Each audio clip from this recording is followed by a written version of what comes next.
ایرانی army chief نے پاکستان کو یہ دھمکی دی کہ پاکستان کے اندر آ کر کارروائی کریں گے اور دہشت گردوں کو مارا جائے گا، تو اس کے بعد ایرانی سفیر کو پاکستان کے دفتر خارجہ طلب کیا گیا اور اس کو سخت سرزنش کی گئی ہے۔ پاکستان نے یہ احتجاج تو کرا دیا ہے، میں آپ سے یہ جاننا چاہوں گا کیا یہ احتجاج ہی کافی ہے یا اس سے زیادہ شدید رد عمل ہونا چاہیے تھا پاکستان کا؟ پہلی بات تو یہ ہے کہ ایران نے شروع سے پاکستان کے اندر اپنے آپ کو سفارتی آداب کے مطابق کبھی ٹھیک نہیں رکھا۔ ضیاء الحق نے جس وقت زکوٰۃ کا اور عشر کا قانون نافذ کیا تھا تو یہاں کے جو شیعہ کمیونٹی تھی انہوں نے ان کے خلاف احتجاج کیا تھا اور وہ جا کے انہوں نے ایک دھرنا دیا تھا اسلام آباد میں۔ آپ حیران ہوں گے کہ ایرانی سفیر اس دھرنے میں آگے بیٹھا تھا۔ یہ سفارتی آداب کے انتہائی خلاف چیز ہے، ٹھیک۔ اور پوری بات یہ ہے کہ ایران نے ہمیشہ مسلم امہ کے خلاف ایک سٹینڈ لیا ہے۔ جس وقت شاہ ایران تھا اس وقت بھی ذوالفقار علی بھٹو نے اسلامی سربراہی کانفرنس بلائی تھی اور اس میں شاہ ایران نہیں آیا تھا، اس نے کہا تھا میں نہیں آؤں گا، ساری دنیا آ گئی تھی، سارے مسلم امہ آ گئے تھے، قذافی آ گیا تھا۔ اب دیکھیں نا، قذافی اور سعودی عرب کی تو آپس میں فائٹ تھی نا، جمال عبد الناصر اور وغیرہ کی ان کی تو فائٹ تھی نا، ٹھیک ہے، بشار الاسد کی تو فائٹ تھی، تو یہ رشین گروپ میں تھے، کمیونسٹ گروپ میں تھے، وہ امریکن گروپ میں تھا، لیکن یہ آ گئے تھے۔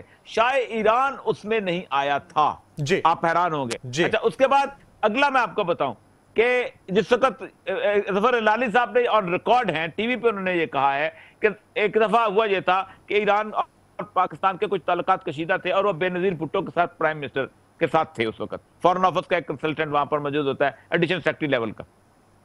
تو ایرانی سفیر نے باقاعدہ آ کے دھمکی دی تھی کہ اگر آپ یہ سمجھتے ہیں کہ پاکستان جو ہے وہ ہمارے مفادات کا تحفظ نہیں کرے گا تو میں پاکستان کے اندر 1 گھنٹے کے اندر 75,000 مسلح افراد سڑکوں پہ لا سکتا ہوں۔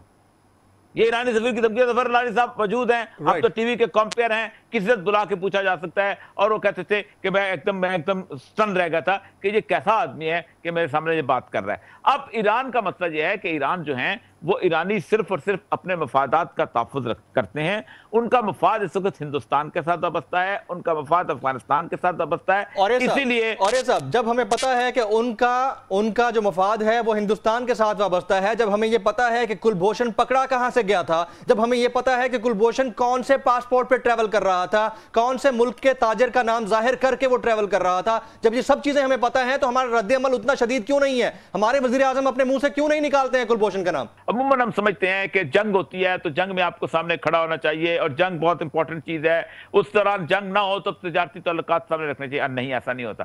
آپ کو یاد ہوگا کہ سب سے پہلا جو کام آپ نے مدینہ میں پہنچ کے کیا تھا وہ یہ کیا تھا کہ ابو سفیان کے قافلے کو کہاں سے روکنا ہے، تاکہ شام کے طرف جانے والا جو قافلہ ہے اس کے راستے کی تجارتی ناکہ بندی کی جائے۔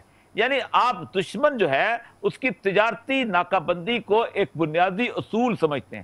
یہ رسول اللہ صلی اللہ علیہ وسلم کی اسٹریٹجی ہے، یہ ان کا لایا عمل ہے، اور اسی وجہ سے آپ کو یاد ہوگا کہ عبداللہ بن حضرمی جو تھا وہ مارا گیا تھا اور اس کے بعد بدر کی جنگ شروع ہوئی تھی اور ابو سفیان کا قافلہ ایک سائڈ سے نکل گیا تھا۔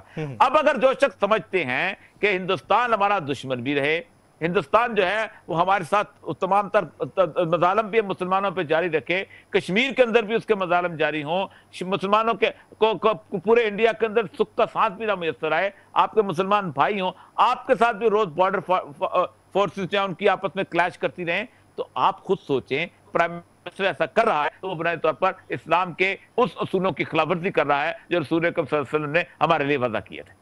رائٹ، اور یہ صاحب کیا پاکستان کو بھارت اور ایران کے معاملے پر اپنی خارجہ policy, I'm repeating it again، خارجہ پالیسی، اپنی فورن پالیسی کو ریوزٹ کرنا ہوگا؟ اور یہ صاحب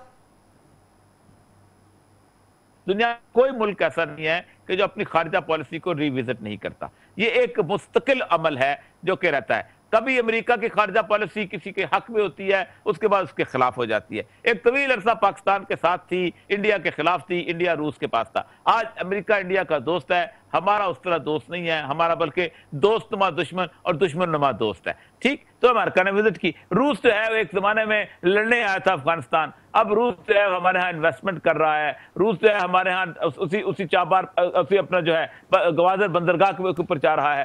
چین کی پالیسی کسی زمانے میں کمیونسٹ چین کی تھی، آج وہ روس کا دوست ہے۔ فورن پالیسی آپ کے مفادات کی تابع ہونی چاہیے۔ اور ایک بات آپ یاد رکھیں، یہ جو ہوتا ہے نا کہ ہمارا پڑوسی ہے، فلاں ہے، آپ مجھے بتائیے دنیا میں کون سا ملک ہے جس نے پڑوسیوں کے ساتھ بنا کے رکھی ہو اگر پڑوسی خلاف ہو؟ کیا امریکہ نے کیوبا کے ساتھ دوستی کی ہے کبھی زندگی کے اندر؟ ٹھیک، کیا کبھی فرانس نے انگلینڈ کے ساتھ دوستی کی ہے؟ مستقل 120 سال کی جنگ ہے اور چلی آ رہی، ابھی بھی چلی آ رہی ہے، ابھی بھی کس نہ کس تک حالات چلتے ہیں۔ یہ جو چائنا کا اور تائیوان کا مسئلہ ہے، کیا وہ بھول گئے ہیں؟ ٹھیک، تو مسئلہ یہ ہے کہ آپ کو پتا ہونا چاہیے کہ آپ کا اگر کوئی واقعی دوست نہیں بنتا اور آپ کے خلاف سازش کرتا ہے اور آپ کے دشمن کا دوست بن جاتا ہے، آپ کے دشمن جو ہے وہ وہاں بیٹھ کے ایک $2 بلین انویسٹمنٹ کر رہا ہے، اس کو راستہ مل رہا ہے، اس کو تجارتی ایونیوز مل رہے ہیں، اس کے لوگ وہاں کام کر رہے ہیں، اس کے جاسوس وہاں پر رہ رہے ہیں، تو اس کا مطلب یہ ہے کہ آپ کو اس کو ری وزٹ کرنا پڑے گا۔ افغانستان کا جہاں تک تعلق ہے، میں کئی دفعہ کہہ چکا ہوں کہ افغانستان میں 30 سال جن دشمنوں نے پاکستان کے خلاف سازش کی، 1948 کے اندر خان آف کلات کے بڑے بھائی نے جب انسرجنسی کی تھی پرنس عبد الکریم نے، تو بھاگ کے افغانستان گیا تھا اور وہاں جا کے اس نے اپنے آپ کو منظم کیا تھا۔ 60s کے اندر شیر محمد مری، جسے جنرل شیروف کہتے تھے، وہ یہاں پر ایک کمیونسٹ انقلاب لانے کے لیے موومنٹ چلا رہا تھا، وہ بھاگ کے گیا تو افغانستان میں گیا۔ 74 میں جو انسرجنسی ہوئی ہے، جس میں اجمل خٹک یہاں سے بھاگ کے گیا، جس میں مینگل ٹرائب وہاں سے وہاں پہنچا، جس میں یوسف زئی گئے، جس میں خیر پرست مری کی قوم وہاں پہنچی، وہاں جا کے اکٹھے ہوتے تھے، انڈین سفیر ان کو ملتا تھا، ان کو پیسے دیتا تھا، وہ لے کے یہاں آتے تھے، دھماکے کرتے تھے، لوگوں کو قتل کرتے تھے، واپس بھاگ جاتے تھے۔ جمعہ خان صوفی نے اپنی کتاب فریب ناتمام میں پورے کا پورا معاملہ کھول کے رکھ دیا ہے کہ کیسے ہمیں انڈیا پیسے دیتا تھا، افغان حکومت تھی۔ اب وہی حکومت دوبارہ ہے، ٹھیک ہے، ہم نے ان کو سپورٹ کیا، ٹھیک، کیونکہ یہ سارے لوگ جو تھے، یہ رشید دوستم والے لوگ، یہ عبداللہ والے لوگ، یہ اشرف غنی والے لوگ، یہی لوگ تھے کہ جو ایران افغانستان پہ حکمران تھے اور انڈیا کے ساتھ ان کے تعلقات تھے۔ ہم نے افغانستان کی جو فورسز ہیں، آزادی کی فورسز، حریت کی فورسز، جن میں مجاہدین شامل تھے، جن میں طالبان شامل تھے، ہم نے ان کو دھوکہ دیا، ہم نے ان کا ساتھ نہیں دیا، ہم نے ان سانپوں کو دودھ دے کے پالا۔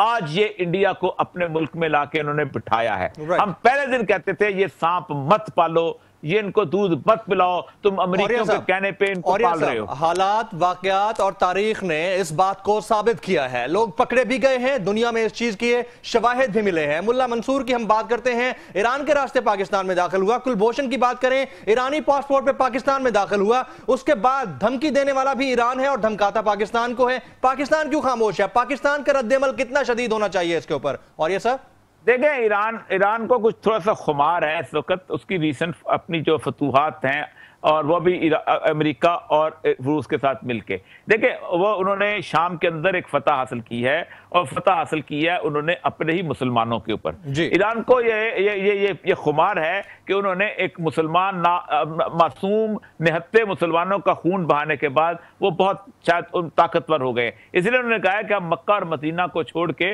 تمام تر علاقوں کو جس کو چاہیں گے ہم ان کو تباہ برباد کر دیں گے، ٹھیک ہے۔ اب چلو ٹھیک ہے، مکہ اور مدینہ کے علاوہ بھی تو حضرت سیدہ آمنہ کا جو قبر ہے وہ تو مدینہ میں نہیں ہے، وہ تو مدینہ سے باہر ہے، وہ تو ابوا میں ہے۔ آپ اگر مدینہ کو، ٹھیک ہے، اس کے بعد اور کتنے ہزار ویسے کرنی جو ہیں، ان کا دیش تو یمن ہے، ٹھیک۔ اس کے ساتھ عرب کے کون کون سے جگہ ہیں جہاں رسول اللہ صلی اللہ علیہ وسلم کے قدموں کے نشان نہیں؟ کیا تبوک کو بھی تباہ کر دو گے جہاں رسول اللہ کے قدموں کے نشان موجود ہیں؟ کیا آپ اس پورے کا پورا جو سفر ہے جہاں سے آپ اٹھ کے شام جاتے تھے، آپ اس کو بھی تباہ کر دو گے؟ مطلب عجیب و غریب یہ لوگ ہیں، ٹھیک۔ مسئلہ سارا یہ ہے کہ ان کو خمار ہے اس وقت۔